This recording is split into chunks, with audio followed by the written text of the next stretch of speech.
পেঁয়াজ বাটা, রসুন বাটা, আদা বাটা দেব অল্প একটু। এটা হলো জিরা আর হলো ধনিয়া বাটা। এটা হলো মরিচ বাটা। হলুদ বাটা 1 চা চামচ, লবণ 1 চা চামচ, তেল দেন।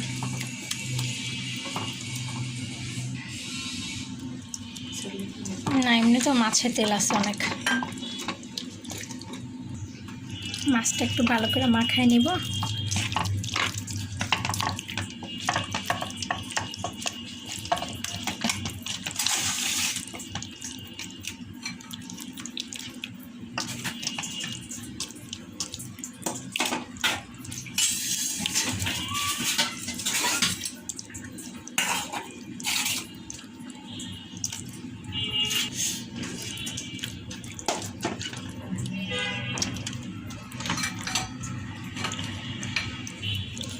আমরা আবার ভাজা মাছ খুব কম খাই, আমরা বেশিরভাগই হলো এরকম মাছ খাই, মানে কষানো মাছ খুব পছন্দ করি। যেগুলো মাছের তেল। এখন এটার মধ্যে পুঁই শাকের পাতাগুলো দিয়ে একটু মাখায় দেব।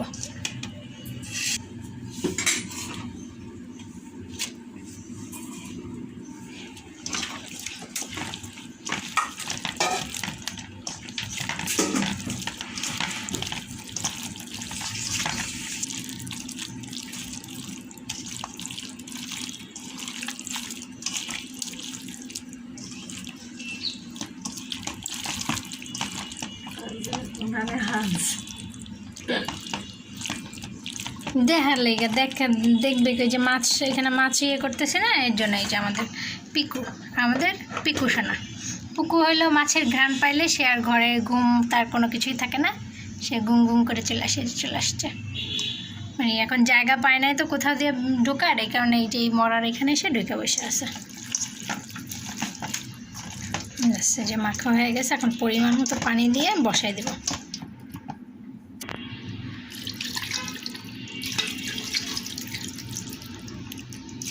মাখায় মাছ রান্না করলে মাছটা খুব টেস্ট হয়। মাছ ভাজলে আসলে মাছের স্বাদটা কমে যায়, ভিটামিনও কমে যায় অনেক। মাছ আমাদের সবসময় খাইতেই হয় কষানো মাছ। কষানো মাছ খাওয়া আমাদের শরীরের জন্য খুব ভালো, কিন্তু আমরা আসলে ভাজা মাছটাই বেশি পছন্দ করি সবাই। কিন্তু আমি ভাজা মাছ পছন্দ করি না। যে কোনো মাছ আমার জন্য হলো কষায় রান্না করলে আমি খুব পছন্দ করি। যখন বসায় দিব এই পানিতেই হয়ে যাবে।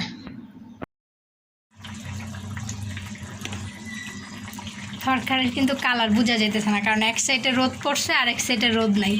আম্মু আবার এখানে যে বাতাস আসে এই কারণে যে কাগজ দিয়ে রাখছে, কারণ বাতাসে বারবার চুলা বন্ধ হয়ে যায়, কারণে তরকারি কালার ওরকম বোঝা যাচ্ছে না।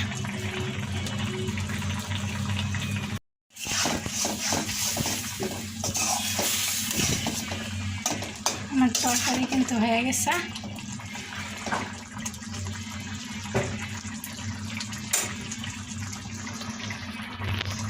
এখন উপর থেকে একটু ভাজা জিরার গুঁড়া দিয়ে দেবো। তো আমার ভাজা জিরার গুঁড়াটা অনেক পছন্দ, ভাজা জিরার গুঁড়াটা দিয়ে উঠাই ফেলবো।